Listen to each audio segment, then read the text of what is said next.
হযরত হানজালা রাদিয়াল্লাহু তাআলা আনহু নতুন বিবাহ করেছে।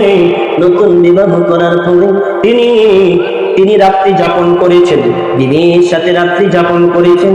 সকালবেলা হযরত হানজালা রাদিয়াল্লাহু তাআলা আনহু ফরজ গোসলের প্রয়োজন, তিনি হাম্মাম খানায় চলে গেলেন। হাম্মাম খানায় চলে যাওয়ার পর তিনি গোসল করবেন। মুখ হাতে নিয়েছেন বালতি ভরা পানি, মস্ক ভরা পানি। এখন পানি ঢালবেন, কে জানে আযান দিয়া যাইতেছে, কতিলা মুহাম্মদ নাই, দুনিয়া থেকে বিদায় হয়ে চলে গেছে। নবীজিকে শহীদ করে ফেলেছে, নবীজিকে মেরে ফেলেছে, নবীজিকে শহীদ করে ফেলেছে। এই সংবাদটা যখন হানজালার কানের ভিতরে আসছে, নবী প্রেমিক সাহাবী নাম হলো হযরত হানজালা রাদিয়াল্লাহু তাআলা কানের মধ্যে আসছে। হানজালা হাম্মাম খানা থেকে বের হলেন, বিবিকে ডাক দিলেন, কানের বিবি, বিবি শুনছনি? না, শুনি নাই। আমার কলিজার টুকরা বলে নবী দুনিয়াতে নাই। বিবি গো, তোর বাড়িটা দেন, আমি এখন ময়দানে চলে যাব। বিবি তাড়াতাড়ি করে তোর বাড়িটা দেন। তোর বাড়ি যখন যাচ্ছে, বিবি ডাক দিয়ে বলে, স্বামী গো, আপনার উপরে গোসলটা তো ফরজ। স্বামী, আপনি গোসল করে আনান, গোসল করার পরে আপনি তোর বাড়ি হাতে নিয়ে ময়দানে চলে যান, আমার কোনো আপত্তি নাই। স্বামী গো, আপনি যেরকম নবীকে ভালোবাসেন, আমিও তো আপনার বিবি নবীকে তেমনই ভালোবাসি। সুবহানাল্লাহ বলেন, জোরে বলেন সুবহানাল্লাহ। আহারে ভালোবাসা! হানজালা ছিল নবীর পাগল, হানজালার বিবিও নবীর পাগল। কেমন পাগল রে ভালো, দিনের কানটা লাগাইয়া শুনলেন। বিবি বলতেছেন, স্বামী গো, আপনি যে এরকম নবীকে ভালোবাসেন, আমিও তো ঠিক এরকম নবীকে ভালোবাসি। বিবি, লঙ্কানি কথা বলবো না, যদি বেঁচে থাকি দেখা হবে, আর যদি মারা যায় তাহলে ময়দানে মাহশারে দেখা হবে। হযরত হানজালা ময়দানে দৌড়াচ্ছেন, পিছনের দিকে তাকায় না, ময়দানে চলে গেলেন, প্রান্তরে চলে গেলেন। যুদ্ধ চলতেছে, যুদ্ধের ভিতরে তিনি প্রবেশ করলেন। আল্লাহু আকবার, আল্লাহু আকবার। যুদ্ধের ভিতরে তিনি প্রবেশ করলেন। ময়দানে তিনি প্রবেশ করার পরে অনেকগুলো কাফেরকে জাহান্নামে পাঠাইয়া দিলেন। হযরত হানজালা রাদিয়াল্লাহু তাআলা তাদেরকে জাহান্নামে পাঠাইয়া হযরত হানজালা বীরের বেশে তিনি যুদ্ধ করতেছেন। কাফেরদের আঘাতে হানজালা শাহাদাত বরণ করেছে।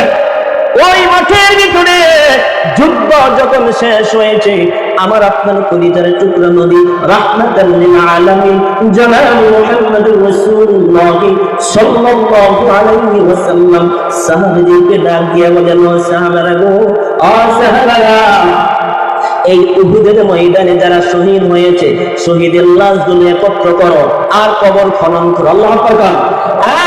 সাহাবারা, লাশগুলো একত্র করো আর কবর খনন করো। সাহাবারা, তোমাদেরকে একটা কথা বলি, কবর খনন করবা, কিন্তু তাদেরকে তোমরা গোসল দিবা না, কাপড়গুলো পরিধান করবা না। যে কাপড়ে শাহাদাত বরণ করেছে, ওই কাপড়ে তাদেরকে কবরস্থ করবা। বাবা গো, নবী যখন এলান দিয়ে দিলেন, লাশগুলোকে একত্র করতেছে, শাহাদাত যারা শাহাদাত বরণ করেছিল, ওই সকল শহীদের লাশগুলো একত্র করতেছে। একজন মহিলা বোরকা পরিহিত, একজন মহিলা আয়েশা নবীজিকে বোরকা পরিহিত পর্দারত অবস্থায় নবীজির কাছে আসলেন। আয়েশা বলে, যদি অনুমতি দেন একটা কথা বলবো। হ্যাঁ, অনুমতি দিলাম, কি বলবা বলো। নবীজি, আমার স্বামীর নাম হলো হানজালা।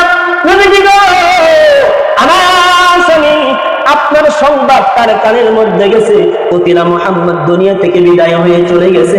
এই সংবাদ তার কানের মধ্যে যাওয়ার পরে তার উপরে গোসলটা ফরজ ছিল। ফরজ গোসল বাদ দিয়া, গোসলের দিকে তার মনোবেশন না করিয়া, ফরজ গোসল বাদ দিয়া নবী গো, আপনার প্রেমে পাগল হইয়া তোর বাড়ি নিয়ে ময়দানে আসছে। মনে হয় আমার স্বামী হানজালা শহীদ হয়ে গেছে। স্ত্রী যখন এই কথা বললেন, রাহমাতাল লিল আলামিন জনাব মুহাম্মদুর রাসূলুল্লাহ সাল্লাল্লাহু আলাইহি ওয়াসাল্লাম সাহাবাদেরকে বলেন, আর সাহাবারা দেখো তো ময়দানে হানজালার লাশ কোথাও পাওয়া যায় নাকি? সাহাবারা দেখো হানজালার লাশ কোথাও আছে নাকি? দেখো দেখো হানজালার লাশ তালাশ করতেছে, উহুদের ময়দানে এখানে খুঁজে ওখানে খুঁজে চতুর্দিকে খোঁজাখুঁজি করতেছে, নাই হানজালার লাশ কোথাও পাইতেছে না। সাহাবীদের মধ্যে একটা পেরেশানির ছাপ। আমার আপনার নবী রাহমাতুল লিল আলামিন জনাব মুহাম্মদুর রাসূলুল্লাহ সাল্লাল্লাহু আলাইহি ওয়াসাল্লাম তিনিও তেমনটা মলিন করে দাঁড়িয়ে আছেন। হঠাৎ করে আল্লাহর পক্ষ থেকে জিবরাইল ফেরেশতা এসে বলেন, নবী গো, মন খারাপ করবেন না, মন খারাপ করবেন না। আপনার সাহাবী হানজালা আপনার প্রেমে পাগল হইয়া, আপনার প্রেমে পাগল হইয়া, আপনার প্রেমে পাগল হইয়া, আপনার প্রেমে সাকার দিয়া তিনি ময়দানে আইসা শাহাদাত বরণ করেছে। তার শাহাদাত আল্লাহ কবুল করে নিয়েছে। হানজালাকে আমার আল্লাহ আসমানে উঠাইয়া নিয়েছে। হানজালাকে আমার আল্লাহ দুনিয়ার কোন পানি নাই বাবা, দুনিয়ার কোন পানি নাই বাবা, জান্নাতে কাউসারের পানি দিয়া হানজালার গোসলের ব্যবস্থা আমার আল্লাহ নিজে করে দিয়েছে। চিল্লায় বলুন সুবহানাল্লাহ। বাবা, হানজালার গোসল দুনিয়া কোন পানি দিয়া হবে না গো, দুনিয়ার কোন পানি দিয়া হানজালার গোসল হবে না।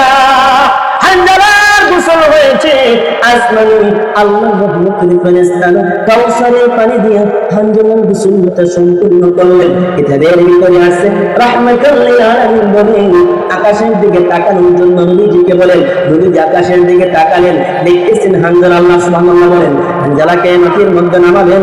ওই ময়দানে নামানোর পরে দেখে হানজালার দাড়ি বেয়ে টপ টপ টপ টপ করে ওই উহুদের ময়দানে মাটির মধ্যে পানিগুলো পড়তেছে। জোরে বলুন সুবহানাল্লাহ। মাথার চুলগুলো ভিজে ভিজে পানি পড়ে, মাথার চুলগুলো ভিজে ভিজে টপ টপ করে ওই উহুদের ময়দানে পানি পড়ে। নবীর প্রেমে পাগল হয়ে এইভাবে তিনি জীবন দিয়েছেন। লক্ষ্য করুন, হানজালার জন্য আসমানের ফেরেশতারা খুশি হয়েছে। হানজালার জন্য আমার আল্লাহ তার শাহাদাত কবুল করে নিয়েছে। হানজালার জন্য আমার